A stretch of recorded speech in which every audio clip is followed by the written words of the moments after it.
Hello everybody, welcome to topic number 24, rational exponents. Today we're going to show you how to work with rational exponents in different formats where it's raised to 1 over n, m over n, and negative m over n. And we're going to use rules for exponents to simplify rational expressions that contain rational exponents, as well as to simplify radical expressions. So as we take a look at the rules, first we'll take a look at what happens if you take a base and you raise it to 1 over a value.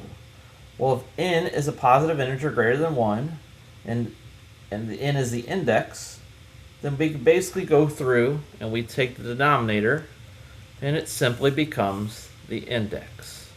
So the denominator will become the index for our problem. So for example, when I take a look here, I have 4 to the 1/2. That means this will become our index of 2. But remember, an index of 2 is just a square root. So 4 to the 1/2 is the same as taking the square root of 4, which is simply 2.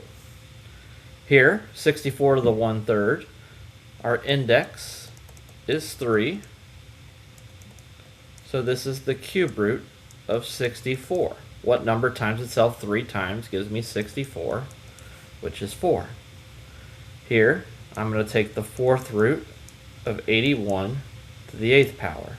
So I'm going to ask myself, how many times can 4 go into 8 evenly? And we know it'll be 2. So our answer here will be 81 squared. 5y to the 1/3. Now it's important to note for this problem, the 1/3 is only on the y.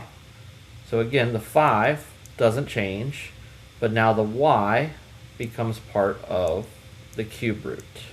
So again, the bottom numbers of all of these are becoming the index.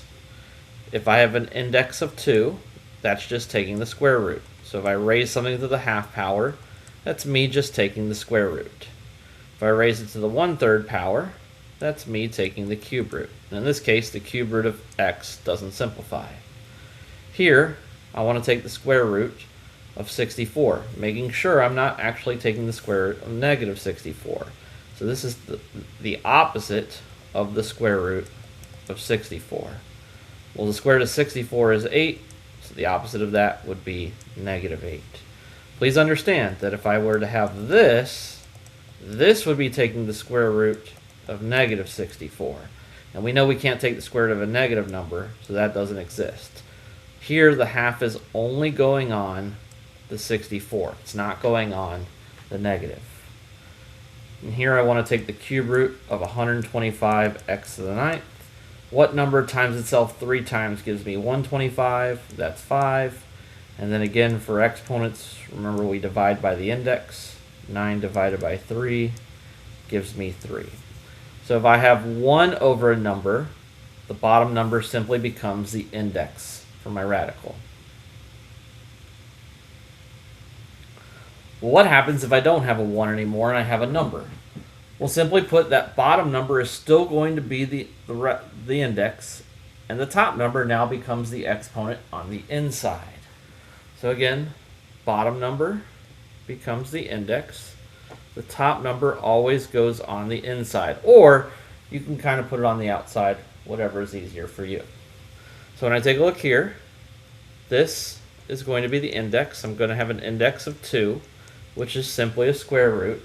So I'm going to take the square root of 4, and then I'm going to raise it to the top number, which in this case would be 3. The square root of 4 would be 2, so I'll take 2 to the 3rd power, and I will get 8. Here again, I'm going to do an index of 4, and I'm only doing it to the 16. Remember, I'm not doing it to the negative. And I'm going to take whatever that is, and I'm going to raise it to the 3rd power, and then I'm going to take the opposite. So what number times itself 4 times gives me 16? The answer would be 2. I'll take 2 to the 3rd power and then do the opposite of it. 2 to the 3rd power is 8, and the opposite would be negative 8. Remember, it would have to all be written in parentheses for us to be able to take everything to the 3rd power. Here, I'm going to go through. The index is 2, because the bottom number is 2, so it is the square root of 1 to the 9th. and I'm going to take all of that and raise it to the third power. Well, the square root of 1 to the ninth is the square root of 1 over square root of 9, and taking the result of that and raising it to the third power. The square root of 1 is 1, the square root of 9 is 3, so I'm going to do 1/3 to the third power. That's 1/3 times 1/3 times 1/3. 1 times 1 times 1 is 1, 3 times 3 times 3 is 27, so I would get 1 over 27. The bottom number again becomes the index, and I'm going to do it for the whole entire quantity 4x minus 1, and I would take that and raise it to the third power. Now nothing we could do here to simplify it, so we would leave this as our answer. Let's show you a couple more examples. Again, the bottom number is always becoming the index, and the top number is the power. So here with an index of 2, this is the square root of 16, and whatever I'm taking done with that, I'm going to raise it to the third power. The square root of 16 becomes 4, and 4 to the third power is 64. Here, I'm going to take the entire quantity -1 with the index of 5. So the fifth root of -1, raising it to the third power. So I have to find something that multiplies by itself 5 times and gets -1. It's okay that it's negative because the index is odd. So I know the answer is -1. And I need to take -1 to the third power, which is just -1 times -1 times -1, which gives me an answer of -1. Here I want the opposite of 81 raised to the 3/4. So the 4 becomes the index, and then I'm taking all of that to the third power with the negative on the outside. What number times itself 4 times gives me 81? Well, that number is 3. So I'm going to take 3 to the third power and then take the opposite of it. 3 to the third is 27, but then the opposite gives me -27. So it makes a difference. If that negative is not inside the parentheses, it basically goes along for the ride until the very end. If the negative is on the inside, it has to go inside the radicand. Here, I'm going to take the square root of 1 over 25 and raise that to the third power.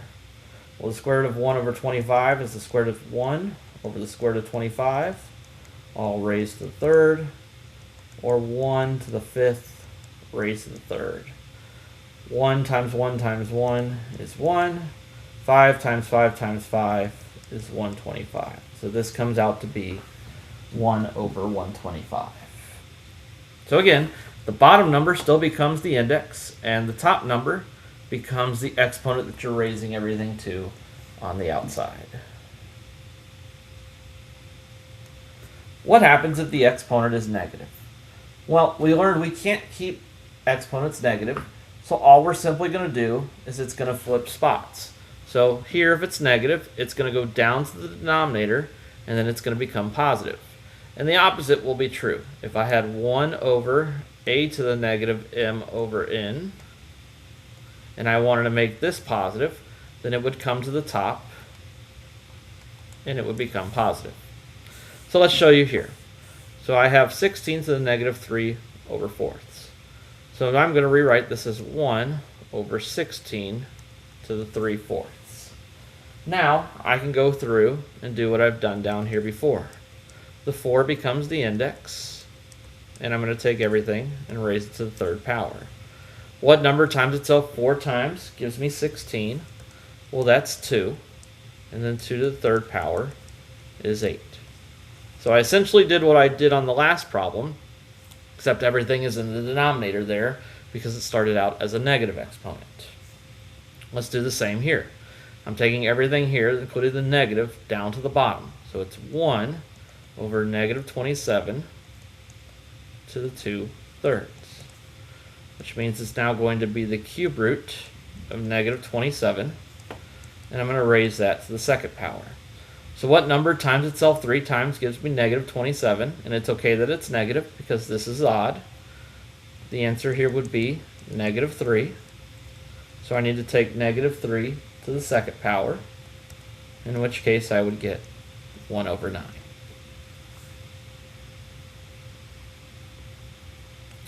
Let's do a couple more. This would become 1 over 8 to the 2/3. So now I'm going to do 1 over the cube root of 8 and then square that answer. The cube root of 8, what number times itself 3 times gives me 8? It's 2. And then 2 squared would give me 4. The answer here would be 1/4. This is 1 over 64 to the 4/3, which means this will become 1 over the cube root of 64. And whatever I get there, I'll raise it to the 4th power. The cube root of 64, what number times itself 3 times gives me 64, is 4. And then I'll do 4 to the 4th power, and I'll end up with 256. So my final answer is 1 over 256. Now here it's down to the denominator. When it was in the numerator, we brought it down to the denominator to make it positive. So we're going to do the opposite. Now it's going to come up to the numerator to be positive. And since there's nothing here, it's divided by 1, which means we really don't need the divided by 1. There's nothing else to simplify here, so we'll leave it with that. Now in this problem, again, realize the only thing we're taking to the negative power is the x. So the 3 and the 4 can stay where they're at. This will come to the top, and it will make that exponent positive. And again, we can't simplify that any further, so that's the end of that problem. So again, we have to take that negative exponent and turn it positive.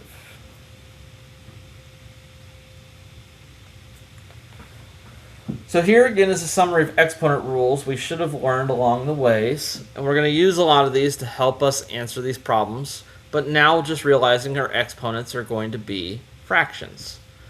We have the product rule, which basically states as long as the bases are the same, we can add them. The power rule, which means if we take a power raised to another power, we multiply the powers. Power rules for the products and the quotients. Again, that's kind of what we're saying. If we take two different bases and raise them to a power, they each get the power. Same thing if we divide them. The quotient rule, which is if we divide a base with an exponent by another base that's the same with an exponent, the exponents just subtract. The zero rule, which is anything to the 0th power becomes 1. And then the rule we just saw, which was the negative exponent. If we want to switch a negative exponent, it's got to flip. So if here it's in the numerator, it becomes the denominator. If it's in the denominator, it becomes the numerator. So we're going to use these rules, plus our new knowledge of all of our fractions, to be able to go through and simplify these things. Reminding that if we need to go through and add and subtract fractions, they also need common denominators along the way. So let's use properties of exponents to simplify these. Here the bases are the same, and so when the bases are the same, we should be able to add the exponents. 1/3 plus 5/3 is 6 over 3, and 6 over 3 becomes y squared. So this answer would be y squared. Here, if we're subtracting things that have the same base, we should be able to subtract their exponents. 1/3 minus 4/3 is negative 3 over 3. And negative 3 over 3 becomes 7 to the negative 1st power. We can't leave the negative 1 here, so it becomes 1 over 7 to the 1st power, or simply 1 over 7. Remember, think of it this way. 7 to the negative 1st power is 7 to the negative 1st over 1. So it's going to go down to the denominator, and since we take this entire part down to the denominator, there's nothing here. That's why I have this 1 here at the top. For C, again, we're multiplying, so we should be able to add negative 4 over 7 plus 6 over 7. Negative 4 plus 6 is 2, and the denominator stays the same, so this would be m raised to the 2/7. Now in this problem, we're going to take everything at the top, and we're going to take it to the 5th power. So the 2, the x, and the y all get multiplied by 5. So I have 2 to the 5th, and then I have x 2 times 5, which is 10 over 5, and then y, which is negative 1 times 5, so negative 5 over 3, and then x squared y. Let's simplify some things here. 2 to the 5th power is simply 32, so that becomes 32. 10 over 5 becomes x squared. we'll leave this as y to the negative 5/3. And then at the bottom, I still have x squared and y. I have x squareds on the top and the bottom, so they'll cancel. And I have a negative exponent here. I can't have any negative exponent. I can only write my answer with positive exponents. So 32 stays here, and this y doesn't change. But now this y comes to the bottom, and it becomes 5/3. I'm multiplying these two, which means I can add them. This is really y to the first power. I need a common denominator to add these. So this is really 3/3 plus 5/3. So at the top I have 32, and at the bottom 3/3 and 5/3 make 8/3. So again, all I've done is I've used my rules with exponents and my new rules with fractional exponents to be able to simplify these things. Use rational exponents to simplify. So now this is reminding us of how we take our new rules with exponents and be able to go through and show it to you. Now again, remember, when we go through and showed it to you, we'll take you back to the rule that we learned up here, a to the mn. If I have a to the mn, the bottom becomes the radical and the top becomes the power. So again, the bottom becomes the radical. So a to the mn is simply n to the a to the m. So we're going to take all of these and turn them back into fractions. It's going to go the other way. So this is simply x to the 4/8. The radical, the outside number becomes the bottom, and the inside number becomes the top. And 4/8 can reduce. This would become 1/2. So this answer is x to the 1/2. Now for here, we have the 6th root of 25. 25 should look familiar because 25 is simply 5 times 5, or 5 squared. So we can rewrite this as the 6th root of 5 squared, which means now this can become 5 raised to the 2/6, and 5 to the 2/6. 2/6 can simplify to 1/3. So this would be simplify to 5/1/3. Here, we'll take the 4th root of each of these parts. And again, we could turn these into fractions. The outside number becomes the denominators. This is r to the 2/4 and s to the 6/4. 2/4 simplifies to 1/2, and 6/4 simplifies to 3/2. We can't combine these together because they're different bases. But again, this is just a reminder that the rules can go both ways when we convert things from fractions to radicals. Now they want us to take this and write this as a single radical expression. So we're going to use our idea of exponents to change these into it, and then rewrite them back into radicals if we can. So this here, cube root of x, would simply become x to the 1/3, and then this would become x to the 1/2. If you multiply with the same base, you can add the exponents. So I have 1/3 plus 1/2.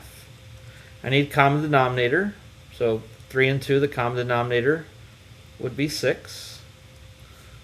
To get from 3 to 6, I multiply by 2, so this would be 2/6.